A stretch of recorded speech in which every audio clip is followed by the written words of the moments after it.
guys, Pete with Mixcat Reboot IT. I got a classic case here that we see a lot that comes into the shop. This is a HP DV9000. These guys actually run really hot, and over time the screens go out on, well, it's not actually the screen, but it's the video that overheats and you won't see the screen come on. You get all the lights on here, I'll show you. All the blue lights, but nothing on the screen. And this is very common for this DV series. All the way from the DV2000 to the 9000, you'll see this sort of issue. What we actually have to do on this is pull it all apart, because it is a motherboard issue. Pull the board out, and we're going to actually re-solder down the video chipset on this particular model. There is a class action lawsuit against HP, and I'm going to put up the information on the sidebar so you guys, if you do have a DV series, and there's also a couple Compaqs, I believe the F500 and 700, also a class action lawsuit. So if you do have one of these models and spent good money on them, you are entitled to some money back. And again, I'll put the info on there for you. But I'm going to go ahead and disassemble this and show you what we do to fix it. Alright, everything again has to be taken apart. This is a good 2.5-hour project, even for somebody that knows what they're doing. You're going to pull the battery out, you're going to pull out the hard drives, the memory door, and you see on the bottom here, this is actually the screws for the switch plate, which is on this side.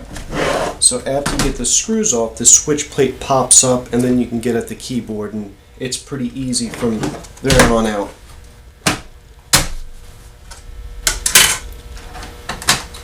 Okay, Cd-Rom comes out, just a little screw for that, and I did the screws that were on the bottom that I showed you for the switch plate. And there's two ribbons that go up under here, so be very careful when pulling this up. You want to apply a little bit of force, but not too much. There we are. And just be very careful on that left side, because again, it's got those little ribbon cables. There we are. Alright, this particular one had the one in the center, but this little connector, pop that off, and now there's a couple screws for the keyboard, and the keyboard will pop right up. Okay, when pulling the keyboard connector, you just want to be very careful, and there's two little clips on the side, and that actually holds down the ribbon. Just kind of push that up a little bit. There we are. And on this side too. Gotta do it by hand. That's it. And you get a bunch of little ribbon connectors just like that. These on the left, they just pull out, but be gentle with these guys because they really don't hold up very well, and you don't want to have to replace those. Now, if you have a webcam, you're going to have one of these cables that come off from the right. The other cable that's here, you're going to have actually two of these. These are the pigtails for the wireless card. On the left-hand side, you're going to have your video. This is for the LCD. That's going to come up. And you got two more little connector cables here that have to come up. There's two screws here and another screw on this side. That's for the LCD monitor, and that's going to come off too. Alright, we got a little bit of a change of scenery. My technician needed my station over there, so we're in the back. I pulled all the screws out of the LCD and I disconnected everything. That's just going to come off. We're going to put him aside. And now the next thing we're going to need to do is take out the screws that are located here on the palm rest, and all the screws on the back, and the plastics are going to come apart. Okay, I pulled out all the screws top and bottom. You're talking about 15 minutes worth of pulling screws out. What you definitely want to make a note of is after you get the hard drives out, you definitely want to pull out that wireless card. It's got a long screw in there that actually goes to the palm rest, and you won't be able to pull the plastic up if you don't take out that wireless.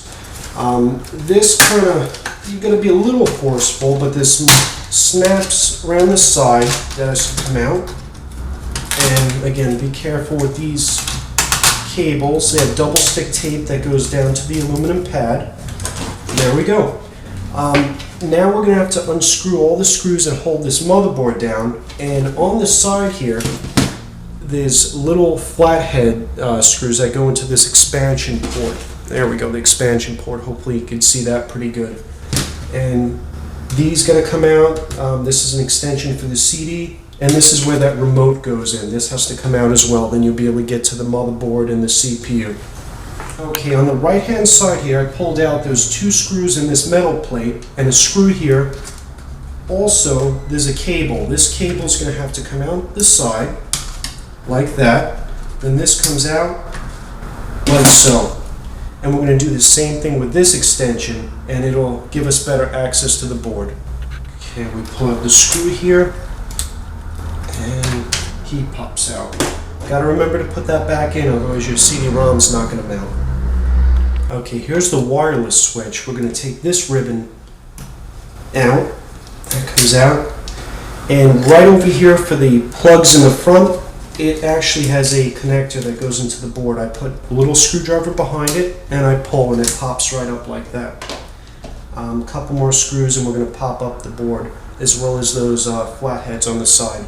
A lot goes into fixing the video chipset. If it's something that you're not comfortable with, we do these all day long. You're more than welcome to mail it down to us, and we do have a flat rate package for all my YouTubers. Okay, in the back there's one screw for this plastic piece, and when you get it up, you just kind of push it back like that. And be careful over here by the hinge, because you could damage that pretty easily. It's thin plastic. Just get behind it and kind of pull up. Yeah, it's real tight. There it goes. Sounds like it's going to break, but you got to put just enough force to get it up without breaking it, because it's these little clips that are in the back. Alright, and now we're going to pull out, there's a couple more screws for this heat sink, and I'll be able to pull that board up. The speakers do have to come up also. There's a couple little silver screws holding these guys in place. Tip them up and take out that connector, and there go the speakers. Alright, we're pretty close now. Just kind of tip this up, rock it back and forth, and there's a couple wires that are in the bottom that have to be disconnected here. This is the power for the power jack. Just kind of rock them, and there's our other little guy. Alright, he's up. And I think got a couple little screws in there to go. Aha! Got the board out. Okay, here's kind of the silly thing that HP did on this particular model. Video chipset is right here, and the CPU's here. This is a pretty big laptop. It would have been very easy for them to make a separate heatsink that had fans on both. But what they opted to do is a single heatsink that covers both of them. And this is really the key issue for this guy overheating. So what I'm going to do is I'm going to pull this off. I'm going to re-sit down the video chipset, and I'm going to make up a copper shim that's going to drop this about 10 degrees lower. I cut them perfectly to size, and we put some thermal grease on there, better than the factory stuff. Just undoing the CPU here. And it's actually numbered, so you could follow the number scheme, but it doesn't really make a big difference. Alright, this comes off, that's for the fan. And he just pops up. This one's pretty clean. When they really start to get bad, if you look at this video chipset, you'll actually start to see bubbles around that chip. And if you do see bubbles, it's a goner. You're going to have to pull this chip off and actually put a new one on there, and it's a lot of work to do it. Yeah, but everything looks clean, and you could tell. There's no thermal compound on this. There should be. So that's definitely a reason why it was overheating. Just they did a horrible job on the layout of this. You're talking little heat sink that lays across these two to dissipate the heat. Look at that heat sink. It's just a little piece of copper. This should be thick copper. And I personally would opt for 2 fans. But yeah, that's what they did, and that's why they have these problems, and hence the class action lawsuit. Okay, when we go to work on this, we definitely want to pull out that CMOS power. That way there's no juice going to the board at all. That's, hopefully you can see, yeah, this is the video chipset. And what I'm going to do is build up some aluminum sheeting around that, because I'm going to heat this up with a torch. We want to make sure we don't affect anything that's on the side of that. Also, definitely put it on top of something that's going to dissipate the heat, and I have an aluminum shield in here for that. What I'm using is a very thick aluminum, where it's just thick enough where it'll dissipate the heat. It's thicker than the heavy-duty tin foil. It's just a little bit thicker than a soda can, thinner rather than a soda can. And I actually did take a soda can and cut a square. That's going to sit on top too to further dissipate that heat. But we want to protect the board. That way nothing else gets the brunt of that torch heat. There's a good shot of the double aluminum protection that we made up. It's perfectly snug around that chip, and it's got the further insulation of this can that's on the top. We got the square cut out of. What I'm using is a pen torch, and I just go in a circle motion. What you want to get it up to is about 210 degrees. Oh, that's what happens when you talk and use the pen. All right.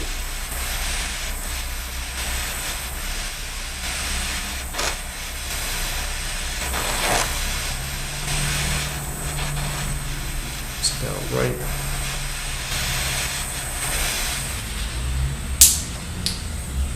And we're going to let that cool naturally. Let it sit for about 10-15 minutes, and I'm going to go ahead and clean it up, put a little alcohol on the top, make sure it's nice and clean. This one's real clean. Usually they're kind of dirty with the compound. And put the heat sink, and I'll hook up the screen and see if it posts. Alright, now we're going to put a little bit of thermal compound on the chip and the CPU. Both of these guys are going to have a custom copper shim that we make up. And it's a nice thick piece of copper. And this goes just like that, right over the chip. Alright. And that's what's going to drop it up to 10 degrees. This really takes care of that heating issue that you have with the overheat issue with the video. Here's a shot of the fan assembly back together with the copper shim in place and this copper onto the CPU as well.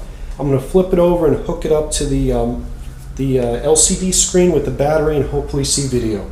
Okay, without putting it all back together, I like to test these things just to make sure that CPU and video chipset fix worked. I'm hooking up the video for the monitor so you guys can see here, and that's the power on button, and I have a charged battery here. This is the easiest way to test it without putting the whole thing back together.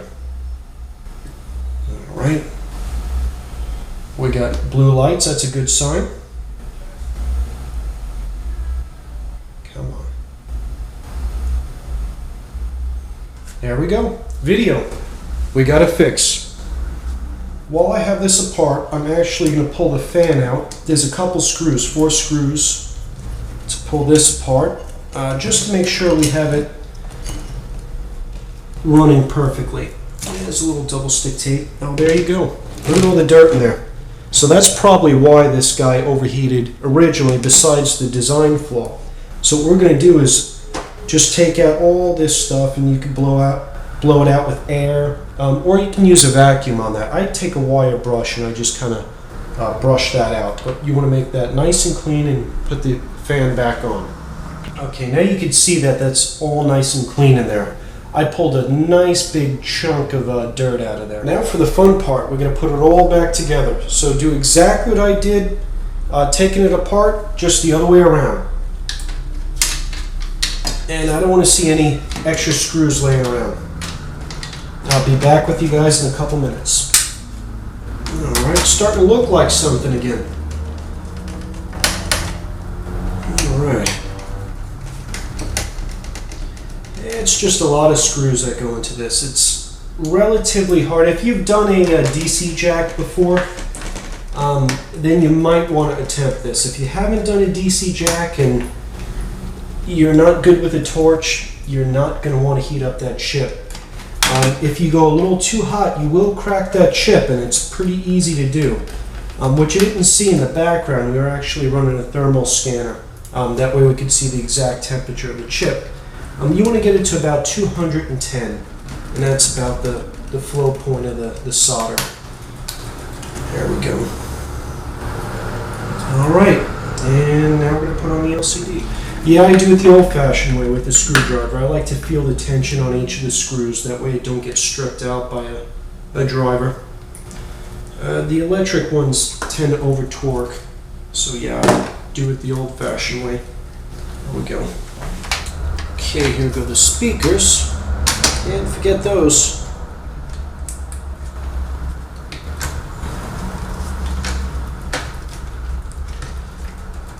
There we go. That's when it's handy to have real small fingers, which I have not been blessed with.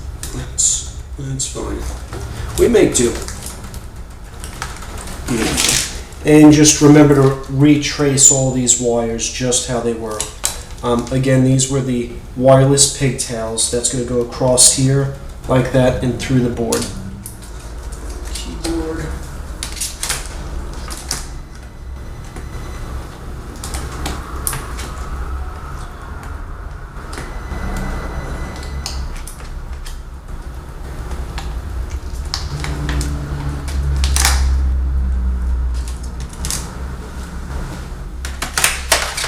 Cd-Rom should click into place, and it gets a screw from the bottom side here. Hold that CD in place.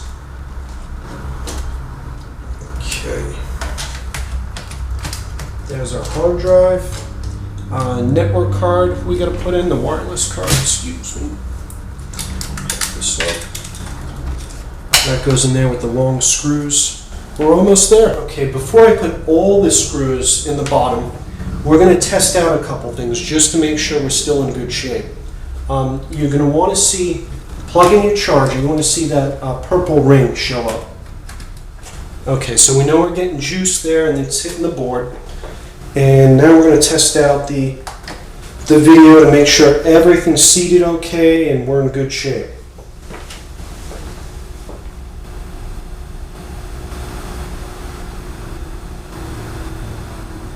There's the HP screen. I tested out the internet on the wireless. That connected up fine. As you can see, everything looks good. Only thing left to do is put in the last couple screws and call the customer. Thanks, guys.